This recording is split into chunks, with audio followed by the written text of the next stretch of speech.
Well, hello, beautiful people. Oh, we are all in wrong places. Allow me to fix that. Am I in the keeper position? Because I give everybody cash and prizes. No, I am now Dang back in the it. keeper position. You do not get Dang to do it. cash and prizes. Hello there, folks. Welcome to another session of our little campfire Serenity sessions here in Dragon Age Secrets. I am, of course, your DM of Doom, or your keeper for today. Son of Asgard, or World Tree Quests here on...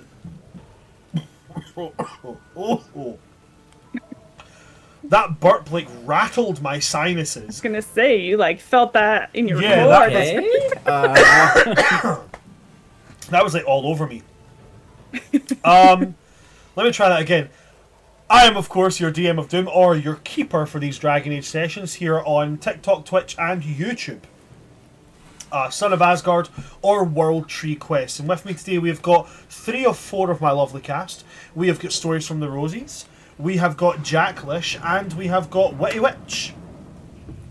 Witty Witch is off doing a wee errand just now, but they will be back with us, so just, pretend they're lovely faces there.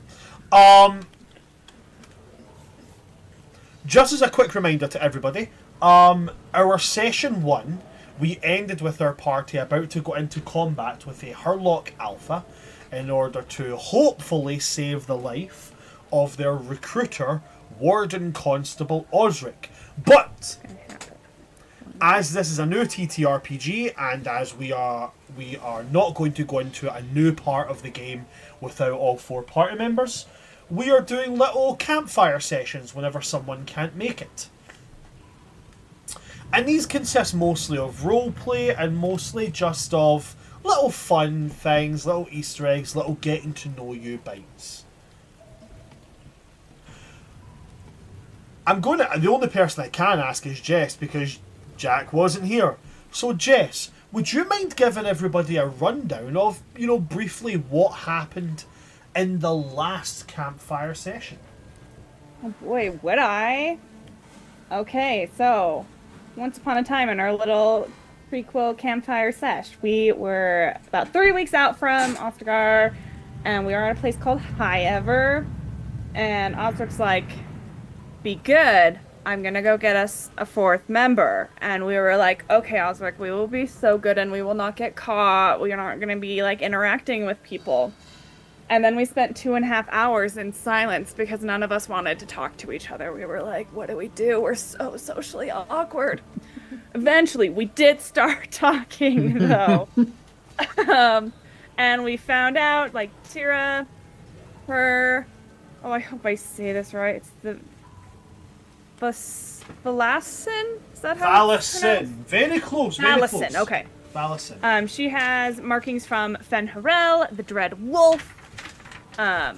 And they were like, "What's kind of your story?" And she's like, me and my clan were caught outside of Tevinter, and that was kind of the end of my clan. And we're like, "That is really sad. I'm so sorry."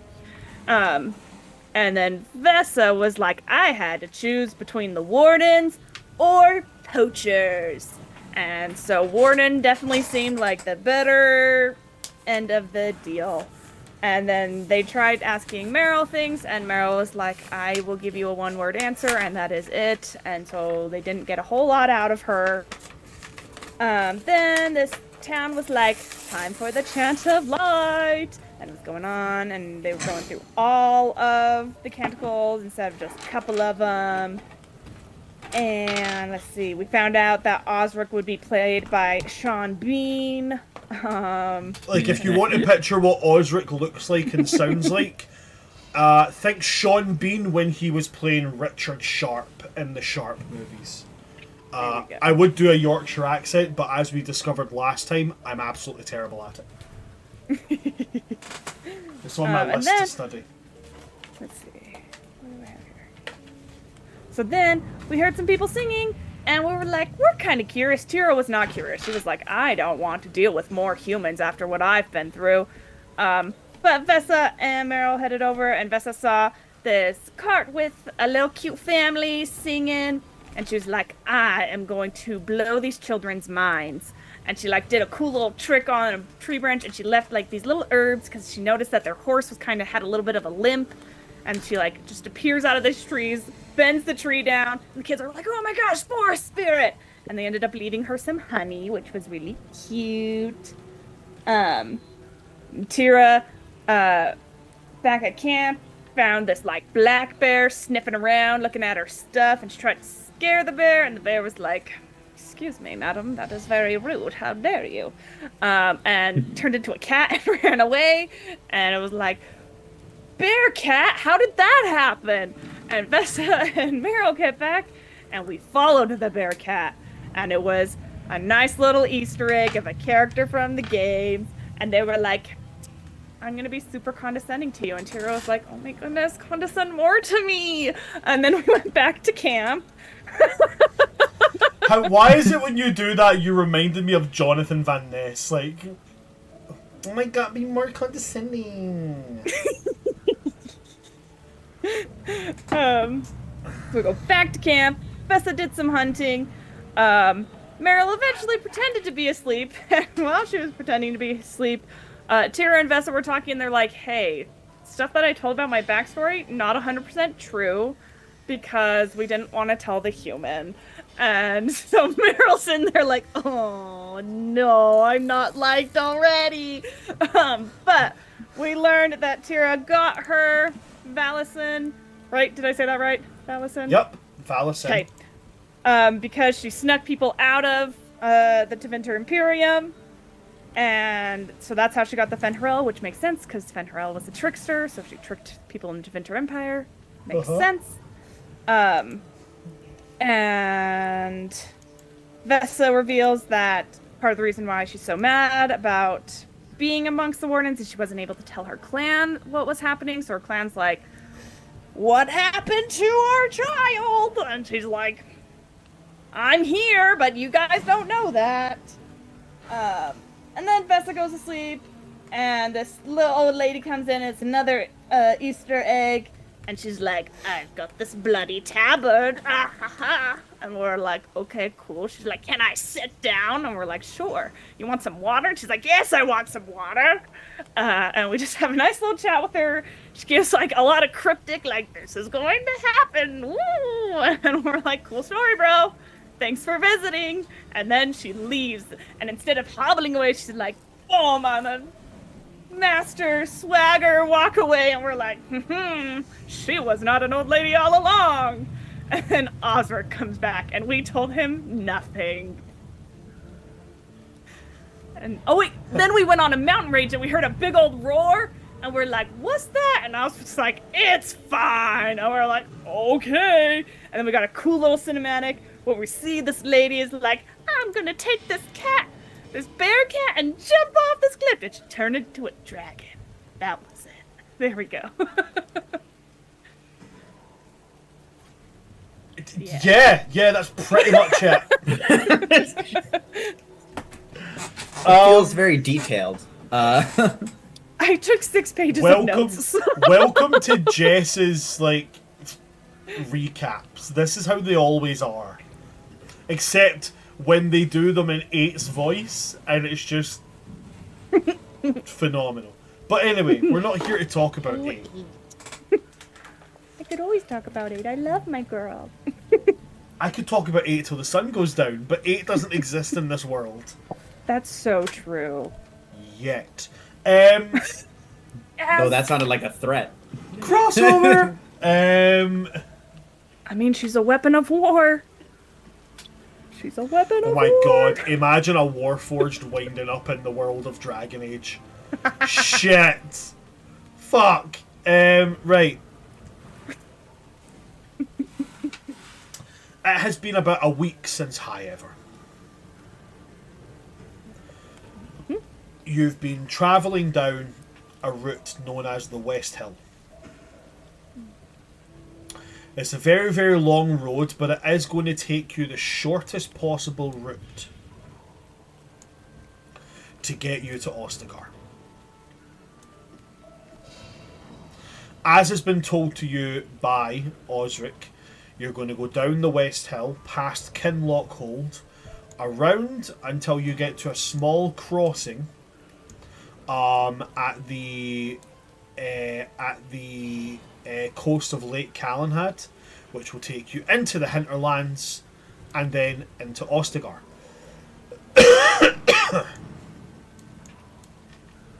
Now, the issue is the route that you've taken. The weather has got progressively worse and worse. To the point where for the past 2 days it has just been non-stop raining. The roads are cobblestoned, but it's when you get to those little offshoot roads, the little farm roads, where it's mostly mud, and at this point it's become a bit of a bogland. Coming up in the distance, you can see lamplight. A wall around a raised tiered little kind of village.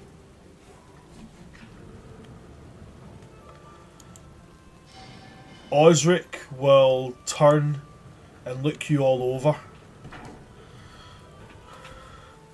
Right. I'm going to be perfectly honest with you.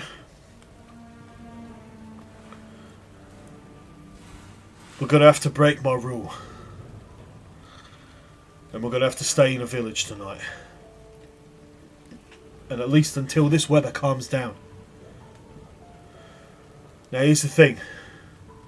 When we're in this village, I'm going to keep you all in a separate place from me. Not to draw attention to myself. Not to draw attention to you lot either. Anybody asks, you're travelling through with some local merchants. Meryl, he'll turn to you and take out a bag of coins.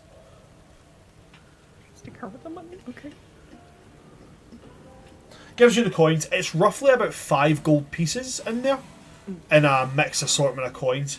And he says, that'll be enough for you lot to get in, get rooms, and get fed. Do not leave this village until I come get you. Alright? He's going to then turn to you, Aldred. And he's going to say, the people here, they're superstitious. They don't trust in a... They don't like outsiders all that much. Especially outsiders that are about 7 feet tall and can snap them in half.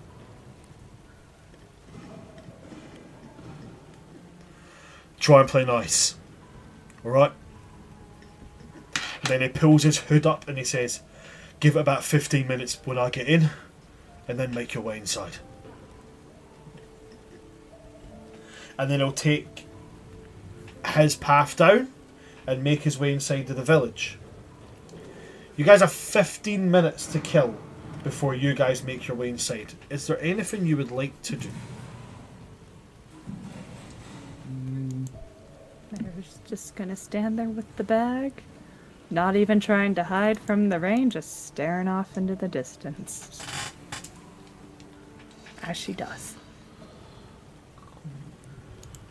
Is that a common behavior with this like awful weather? Is Meryl like just entirely like checked out even in like the tougher conditions, or She regularly just like dissociates. got it? Like in the last session for like the 2.5 hours, she had her journal open and just was gone.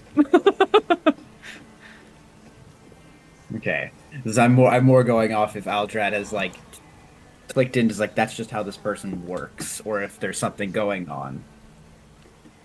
I'd say at this point it's fair to say that Yeah, after a week of Meryl being with her, doesn't you'd- open up very often. She's just a little guy. Yeah. There will, as we're kind of waiting. Is it? Yeah, I'm assuming it's still raining decently heavily, give or take. It's a fairly heavy and consistent pour. Okay, I'll say It's enough that the sound of rain is something you have to actually speak over. okay. I'll say Aldred is like a lot of weapons on him, but he is trying to. He's deciding whether or not being open about the weapons is a good idea, showing I have nothing to hide, or if just concealing them is better, just to not draw attention. And I think he's come to just concealing them for right now. Obviously, he has a massive sword on his back, but he's going to pull a few extra straps over that to actually lock it into its sheath. Make sure that's very evident. And while doing that, Aljad will, being a larger Cunari individual, will just kind of, and also the fact that you're the only player here currently, Aljad will. I'm so sorry that you're left with her. No, it's fine. It's perfect. No, it's perfect. Aldrad will, like, will like hang part of his cloak just over Meryl. You don't show much, but I know you get colds like the rest of us. We'll just do like a little nod. Aldrad is such a boy. I don't know you, we don't speak, but I know you get cold, so have a jacket.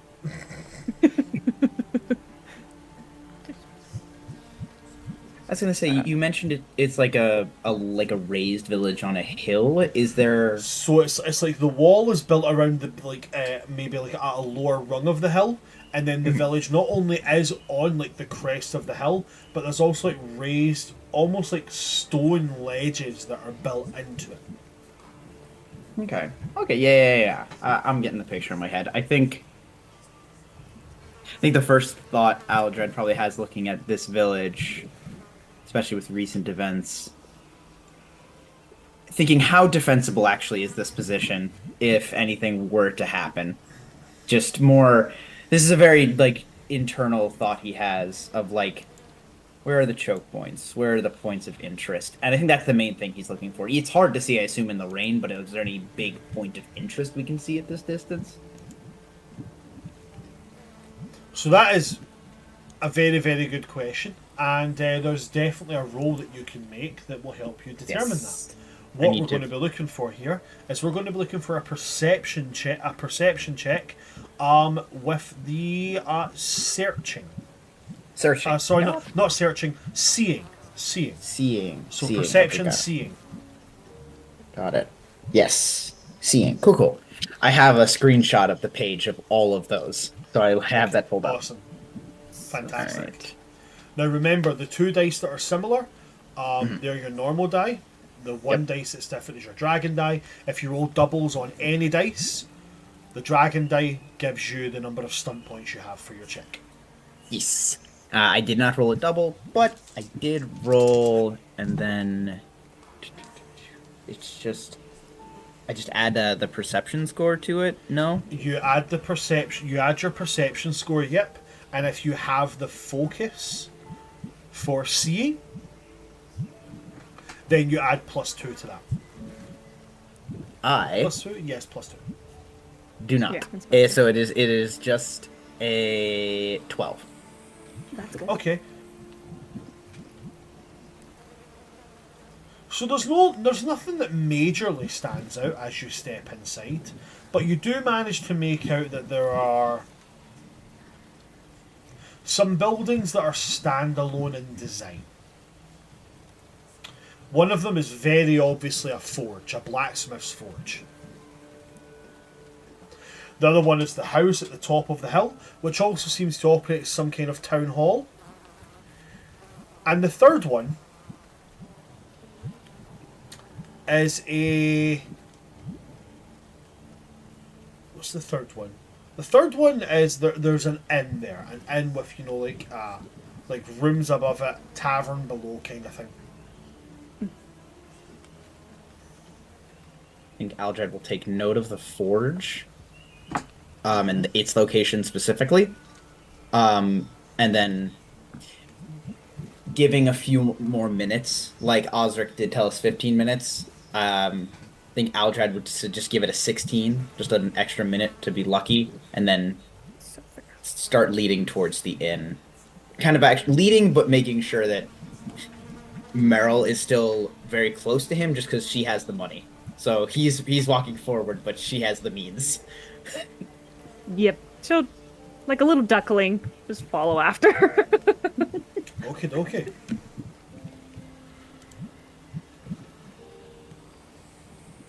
I will also make mention the hood of the cloak, the traveling cloak that Aldred has, while being very bulky, because it is able to like not conceal his weapons, but keep them not as obvious.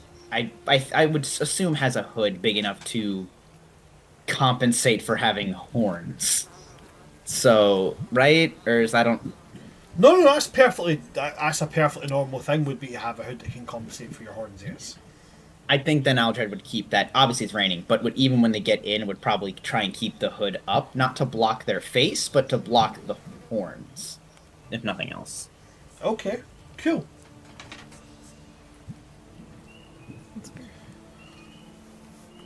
So Aldred's putting up this hood and are you going to make your way down to the village gates? Yes. Right. Meryl, are you following? Just kind of probably scamper a little bit, because like one of Aldridge's strides is probably like 3 of hers. She's scampering to keep up, but she will do her best. Okie dokie.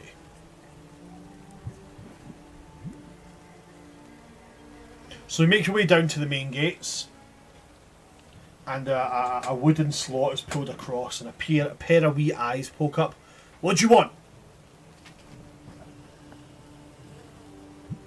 Just a safe room and a fire. You got a coin? I look to Meryl. Enough. Right. Come on in then. You hear the sound of the big metal latch being pulled across, and the gates open up. And honestly, the inside of the village, the ground is not much better. Yeah. Still very muddy. The one thing it does have a selling point to it is there seems to be large stone steps that go up to every single ring of this village. And next to these stairs are almost like rain gutters made of marble. There are crop fields that are, just outside the city walls, and you see that these marble fissures in the side seem to run down and veer off towards these outside crop fields. Got like aqueducts. Yeah, some fairly beginner level aqueducts. Yeah.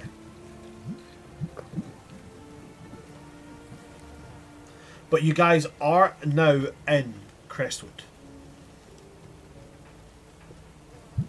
I think as we're walking through, Aldred will. I'm assuming a guard was guarding the. A guard was at the wall.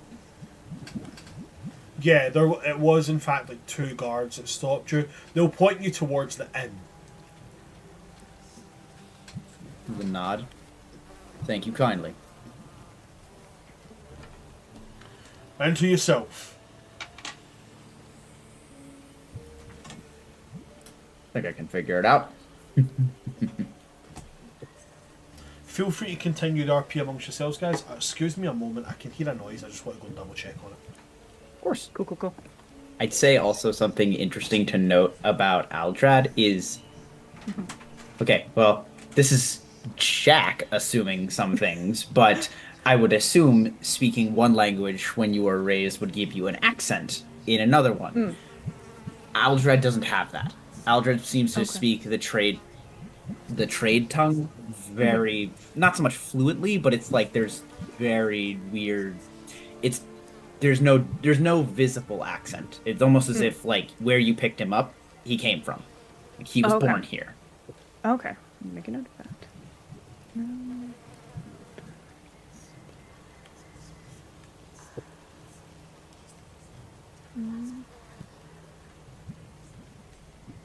interesting.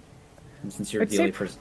Oh, yeah, go ahead. I was gonna say, there's probably in the past week been times where Aldred would have just like seen Meryl just kind of like staring at him, not in like a creepy way, but like very analytical. So maybe a little creepy because she's definitely like taking all details in.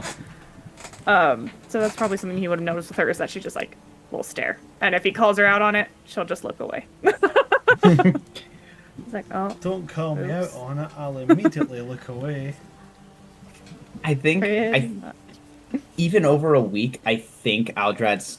Obviously, Aldred's noticed it, but hasn't made any mention of it, if that makes any sense. He's just like, Like- I'll let the creepy little human girl just stare at me. Yeah, I feel like there's been a moment where, like, Aldred and Meryl have had a moment where Aldred's, like, turned to look at Meryl, and Meryl's just looking at him, they made that, like, eye contact, and Aldred's not made any mention of it. Like, they didn't immediately look away and, like, or be like, what are you looking at? They just met it and kept on their business. Like, and from that, I think you can get Aldred's used to stares. Okay, that's so fair. So I think as we're walking, and since Meryl's right next to Aldred now, and now having traveled a week, how Aldred behaved in the first session, kind of how he's been consistently, I'd say, where it's the sit down, sharpen weapons. If that's not it, I'm keeping a lookout. He's very like routine in that. Yeah. So getting a little more, like, I guess you could say used to, maybe not comfortable, but looks down at Meryl. If you have any questions, I'm more than happy to answer. And if you prefer the questions in writing, I do write in trade tongue too. Hey. Let's go. So you guys are staying in Crestwood tonight. Audric has said to stay separate from him so you don't draw attention to yourselves. And you guys have went in by yourselves. Wandering through the streets. Hauser trusted Meryl with the money, so she's got a little bag of coins. That now Vesa knows about will most likely disappear. Well, suddenly we don't have coins anymore. Strange. And Vessa, when did you come into such a payday? Excellently done.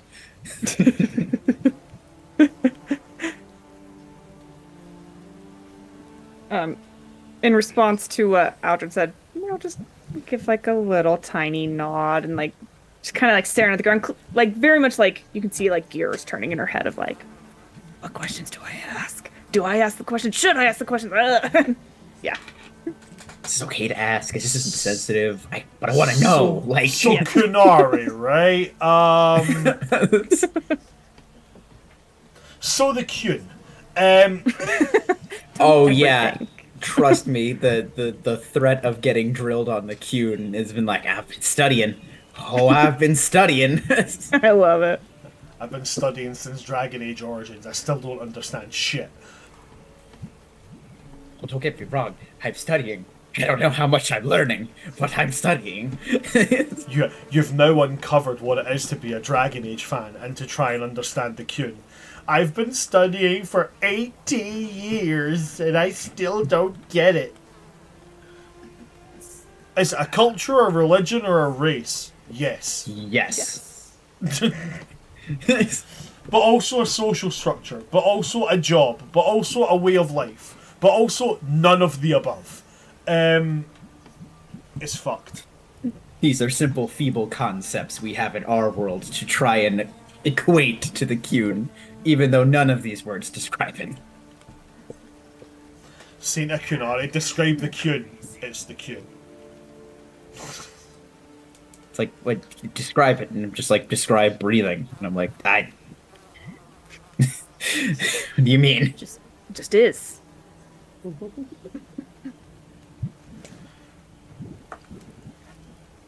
So, as you're inside and walking, getting to know each other, slightly more than you've already done.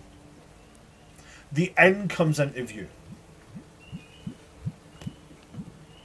You can hear the very, very telltale sound of rusty squeaking chains as the sign kind of teeters backwards and forwards in the wind.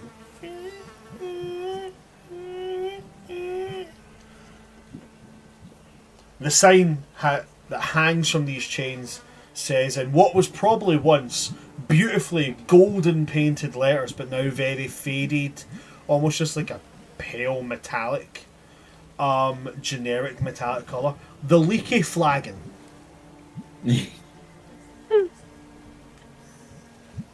I can already tell I'm going to love the inn names here. The inn names. Perfect.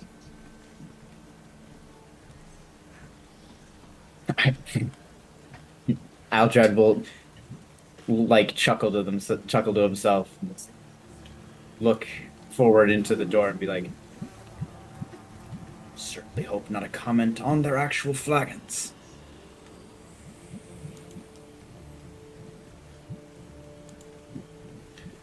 So are you stepping inside the Leaky Flagon?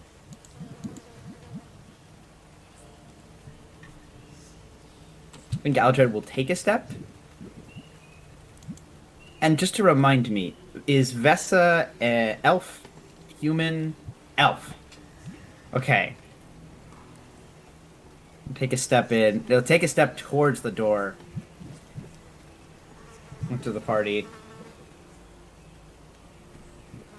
I think Meryl should be the one probably leading conversation here for people that are, yeah, off of just appearance, but it's like... Now Tread will step in the door. You step in. Vessa, Meryl, are you following? Slow duckling. As you all follow Aldred inside... That's Meryl. She just a little duck. Sounds like the penguin from Batman. Listen here, see? God, I can't The get penguin out of or my head Wario? now. As you all step inside, very typical Ferelden tavern / inn atmosphere. Big fire pit in the middle. The place is quite warm. Mostly wood with cobbled stone at the bottom to hold a kind of foundation and structure to it. Tavern keeper seems quite friendly, pouring large kind of like steins filled with ale and mead, and keeping a good kind of chat with some of the locals here. As you all step in, it's one of those cowboy moments where, like, you know, the music stops, everybody just looks at you.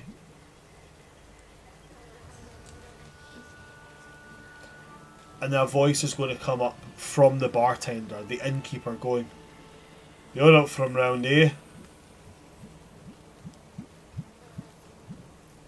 Just passing through, looking for a fire and a safe room. We have coin. Meryl's just gonna walk up and put like a gold coin on the counter. He puts a finger on the gold counter and drags it back towards him and says, "I'm so terribly sorry I didn't recognise you. Welcome back to the Leaky Flagon." Not a bother at all. I can assure you I'm going to make sure you have our very best room available for tonight.